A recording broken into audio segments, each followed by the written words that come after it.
But I went under an apprenticeship with him, and we were just playing everywhere together, and he showed it was like being a kid again.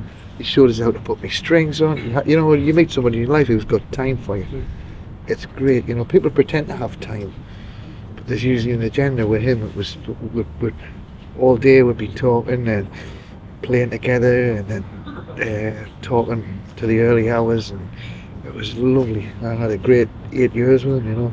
Did you find Dave exposed you to a lot more of the blues greats back then? And just how to relax, really. I used to always notice how resonant he was as a human being. I mean, sometimes you want to hit him over the head with a plank, you know. But he's a lovely bloke. I mean, he's my brother. He's my brother, you know, that he always will be.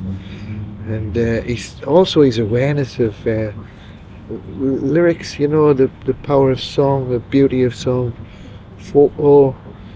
He's really, I mean, his old man was a super intelligent guy, and he's had quite a journey. His sister Pat, she's an amazing lady. He's got quite a history, you know. His father was from Buckie, the north of Scotland. He left when he was 8, and I got a chance to meet his father when he came up to Scotland. He came up about 6 years ago. He looks like Spike Milligan, you know. He's a strange guy, you know. Is his dad still alive? I don't know if he's still alive now. I think he is. Sandy's called. He's just like Spike Milligan, you know. When I was about 9, I suppose, something like that, 9 going 10 years of age, you know, she'd managed to acquire by hook or by crook recordings by, you know, American recordings by various blues artists. There were, you know, especially acoustic blues artists mainly. And there was Leadbelly, there was Sonny Terry and Brownie McGee, there was Josh White was another one. But there were also recordings by Son House and Fred McDowell, people like that. It was really, you know, Leadbelly that took my ear more than, you know, anything else. I can still remember the first moment I heard Leadbelly. It was just on a little dance set record player, and this voice and sound just leapt out at me, and I put the record on over and over and over again, and really went to town on the songs. You know, became totally involved with learning the songs.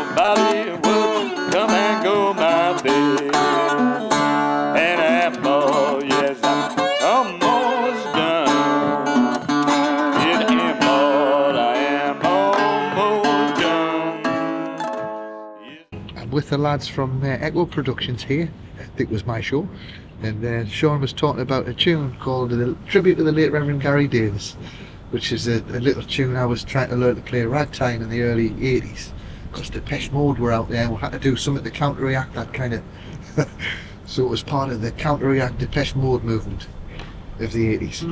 Yeah. So this is a little tune. It was for Rev Gary Davis, who was a Piedmont blues guitarist. I don't think he was originally from North Carolina, but he did a lot of busking around the tobacco companies when the workers would come out with the money. So I'll play it now. It's got 4 chords.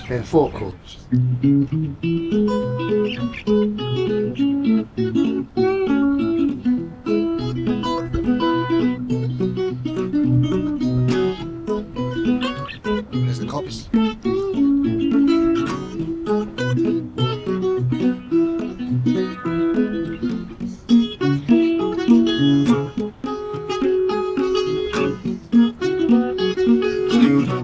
Sound of the grass.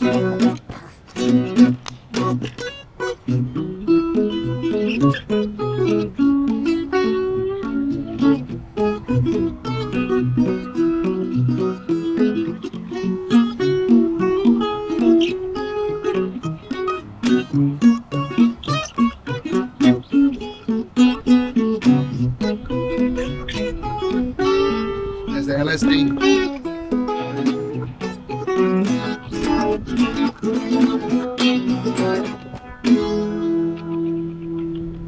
Tremolo on there just to finish it off, and absolutely nothing happens.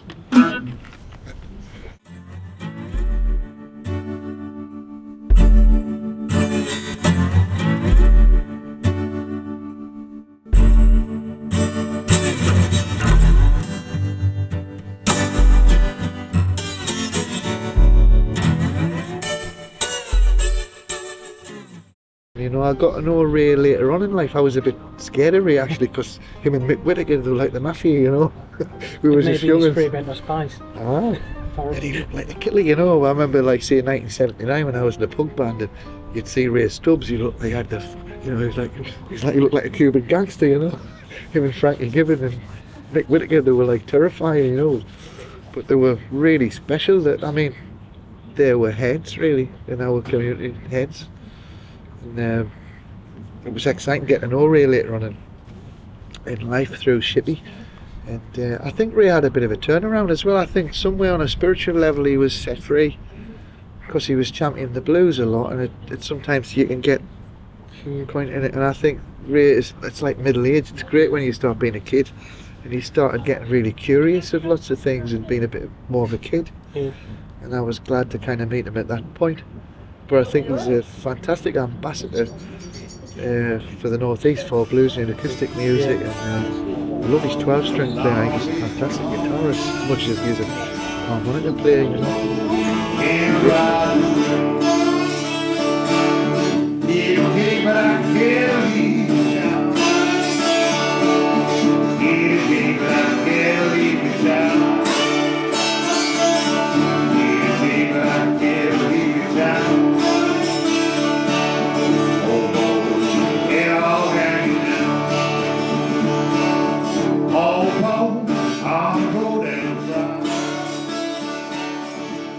For Chicago stuff, definitely Howlin' Wolf.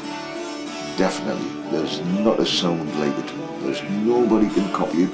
There's nobody sounds like it. It doesn't matter if you've got the 5 best musicians in a band, it couldn't sound like Howlin' Wolf. It's everything that goes on around them.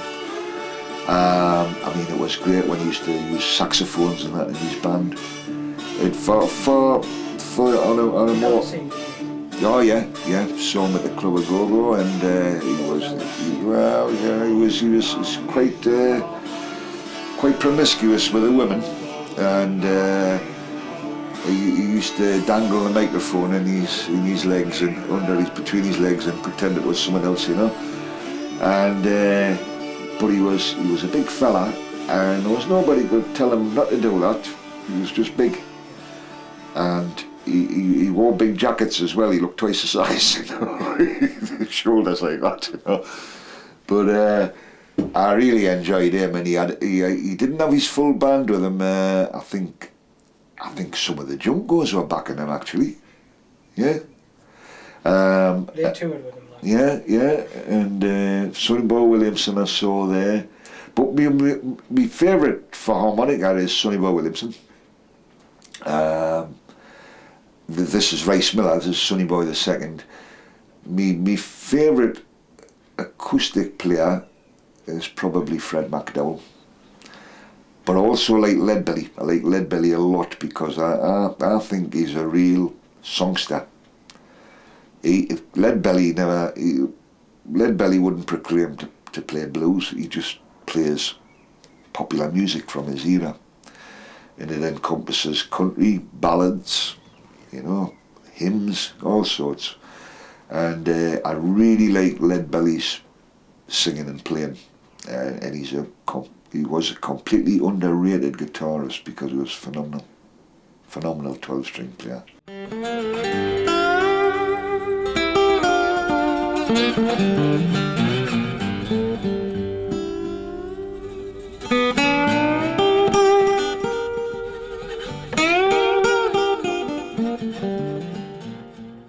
The one I enjoy playing for a bit of fun, it's a tune called Windy and Warm, and I don't know about you, but the guitar festivals get a bit hybrid, you know. There's people called Peter Finger, and And whenever anybody gets, if they're a virtuoso guitarist and they get the photographs taken, they'll always do the hardest chord, you know.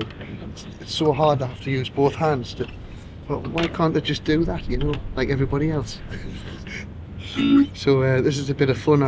It's called Windy and Warm, which Tommy Emmanuel does a lot. It's a kind of, but what I do is I try to bring into the awareness a lot of guitarists that are a bit forgotten about, like Ali Campbell out of UB40, Tony Iommi out of Black Sabbath, the Tower of Power, and Bert Whedon on the lead guitar.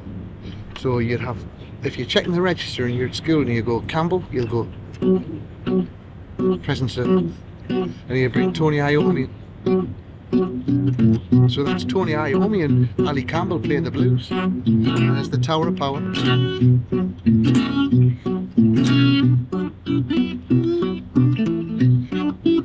That's Bert Whedon going.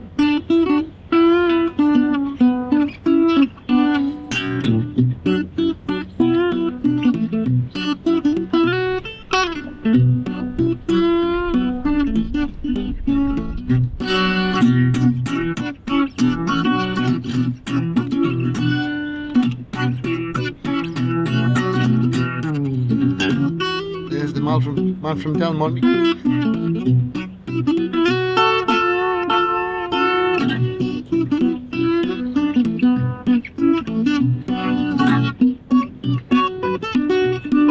Just check and see what Ali Campbell's doing. Ah, it's alright. Tony Iommi. Bert Whedon.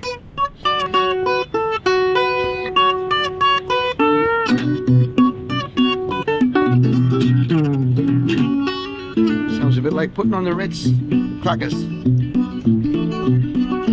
That's like a minor blues, really, isn't it?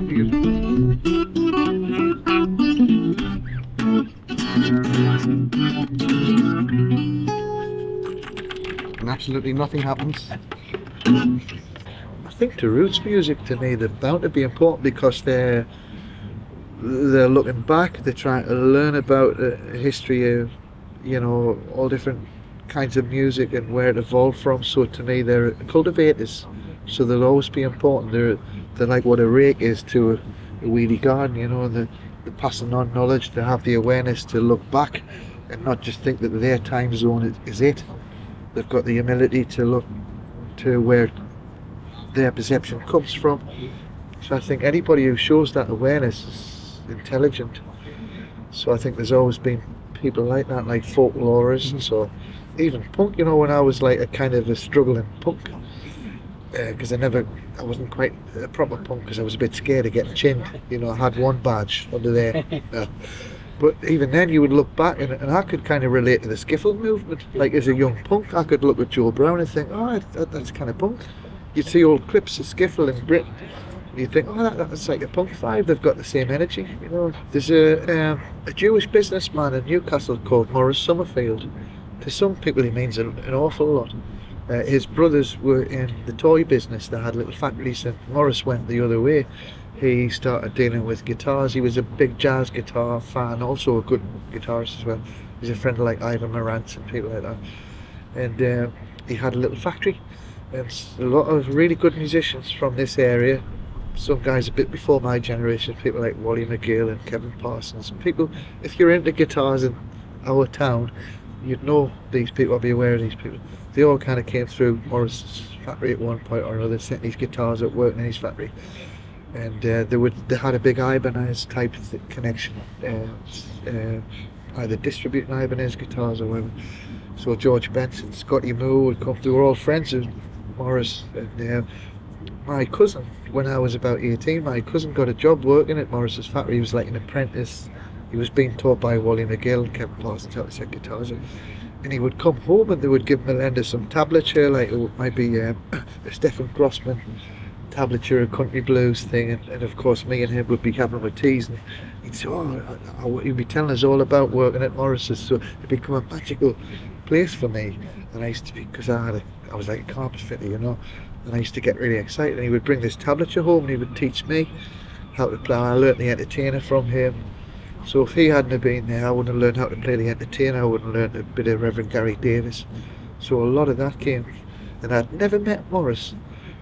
and I was in Brian Younger's guitar shop just the end of last year, and there was this lovely man come in. He looked like a really nice business, clean guy, and he was talking to Brian, and as he left the shop, I heard Brian say, "Oh, see you later, Maurice." And I don't know why I says, "Was that Maurice Summerfield?"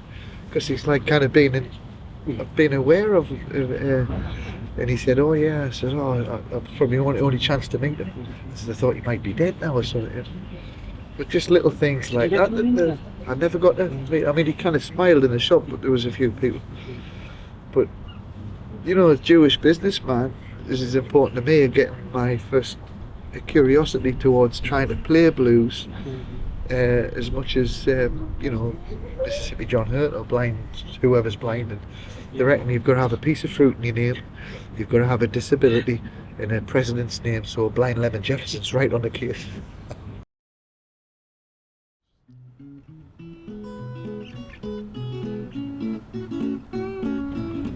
I like your cap, Sean. It looks good there. I like the. Right. You look like Roy Buchanan. A little bit, aye. He was thinner than you. Like you had a skinnier face. Big I've got for that. A lot of people are thinner than him.